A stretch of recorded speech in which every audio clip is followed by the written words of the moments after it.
Estamos de volta e a gente está recebendo aqui a veterinária Marilene Lobo Dávila, que trouxe 2 bebês lindos, e também queria dar as boas-vindas ao Dr. Flávio Tchernorra. Bem-vindo à nossa nova casa. Muito obrigado, é um prazer estar de volta. E a gente vai conversar justamente sobre essa interação entre os filhotes de bichinho, né, os nossos bichinhos de estimação, e os nossos filhotes, né, e as crianças. Doutor, o senhor acha que deve ser evitado esse primeiro contato logo quando o bebê é muito novinho? Na verdade, esse conceito é um pouco antigo. A gente não sabe que quanto mais cedo, melhor, sob qualquer aspecto. O único detalhe é que quando a criança é muito pequena, o contato direto deve ser supervisionado, de maneira nenhuma evitado.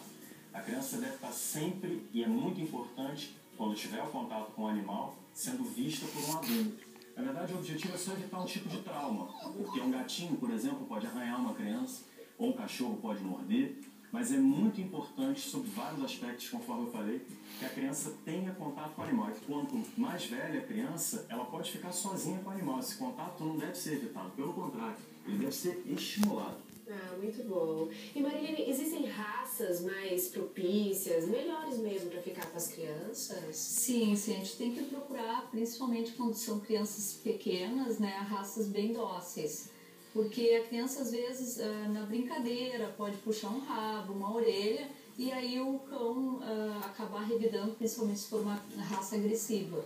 Então, assim, as indicações sempre são, assim, de raças pequenas, aquelas que gostam de convívio com as crianças, como o Shih Tzu, é uma raça que participa bem, né, do convívio familiar e é uma raça pequena. E raças grandes como o Golden Retriever, o Labrador, que são extremamente dóceis e toleram todo tipo de brincadeiras. Ah, muito legal. E é verdade, doutor Flávio, que um contato direto com o bichinho de estimação pode até auxiliar no tratamento de algumas doenças? Sem dúvida, cada dia saem mais estudos comprovando, confirmando essa hipótese que já vem de algum tempo. Antigamente, na verdade, se achava que era o contrário, que o contato com o animal prejudicaria a criança. Hoje em dia a gente sabe que vários estudos mostram que crianças que têm contato com animais, principalmente crianças que ficam internadas por muito tempo, ela melhora a imunidade, melhora o humor. Então, crianças que têm alguma doença grave, elas têm um humor deprimido.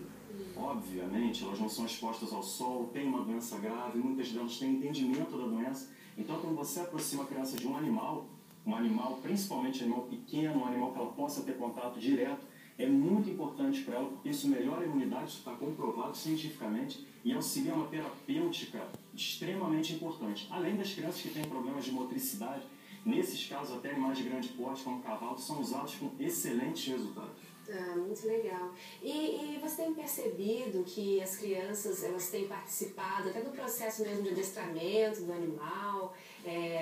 Se tem alguma história assim, nesse sentido para contar? Sim.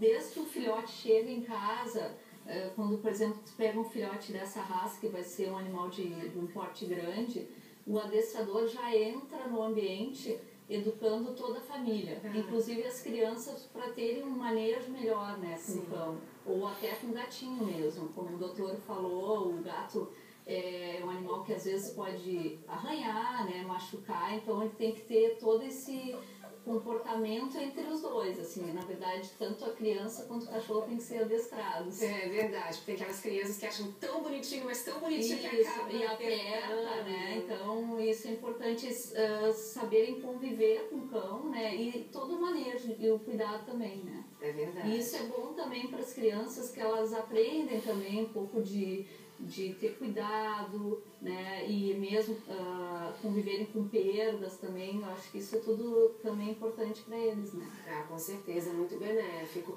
E na questão das alergias, doutor? Porque às vezes as mães podem ficar um pouco preocupadas, mas aí vai desencadear uma alergia por causa do pelo. O que o senhor acha disso? Esse certamente é o tema mais polêmico, talvez o mais importante quando a gente está falando de contato de crianças com animais. Certamente isso é um tema importante. A gente sabe que, de fato, o cachorro elimina substâncias que são as que a gente chama de alérgenos, ou seja, que podem desencadear alergias, mas o que a gente tenta preconizar hoje em dia? Quanto antes houver esse contato, melhor para a imunidade da criança. Então, se você aproxima a criança de um animal cedo, a tendência dela desenvolver uma alergia no futuro é menor. Quanto mais cedo você aproxima a criança do animal, quanto mais tarde isso acontece, maior o risco dela desenvolver uma alergia. Então, qual seria a conduta que a gente recomendaria hoje em dia? Se você já tem uma criança sabidamente alérgica, não tem por que você adquirir um animal daquele momento. Espera um pouquinho mais, muitas das alergias são transitórias. Óbvio que se você, de repente, entrou em contato com um animal como esses aqui que estão com a gente, é difícil de você não querer ter. Então, às vezes, você vai ter algum tratamento específico, mas vale a pena ter um animal, até por todos os benefícios que isso pode trazer. Agora, se você quiser aproximar uma criança de um animal, que faça isso cedo. Se você não tiver uma história de alergia, você não tem por que evitar o contato da criança com o animal.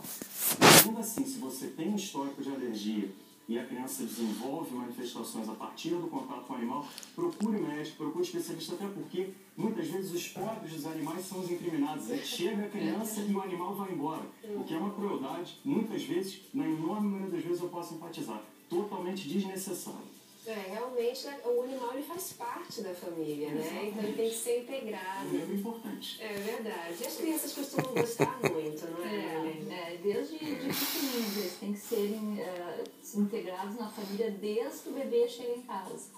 E além do cachorro, qual outro bichinho de estimação também indicado para as crianças? O gato é também bastante indicado. Isso que você indicado. Tem que ensinar o convívio, né, entre os dois. E também a gente tem outros bichinhos, tem coelhinhos, tem outros bichos que não interagem tanto, como um hamster, um passarinho, né? Mas também pode ser. Às vezes a pessoa não tem um espaço, não tem tempo para cuidar de um animal que necessita mais cuidados. Então, para a criança ter um bichinho de estimação, pode ser um animalzinho desses também, né? E também nos apartamentos, né, cada vez menores. Esse aqui é um golden, né? Então, quando ele crescer, ele vai ficar bem grande. Então, não seria adequado criar um golden em um apartamento pequeno. Exato. A pessoa tem que ter tempo para sair, passear. Então, não pode ficar um cachorro, aliás, nenhum, né? 8 horas por dia trancado dentro do apartamento. Sim, né? Então, isso tudo tem que ser ponderado na hora da escolha do filhote, né? Tá, ok. Muito obrigada, Marilene. Obrigada, doutor Flávio. É um enorme prazer voltar aqui. E agora a gente vai para sugestões de nomes.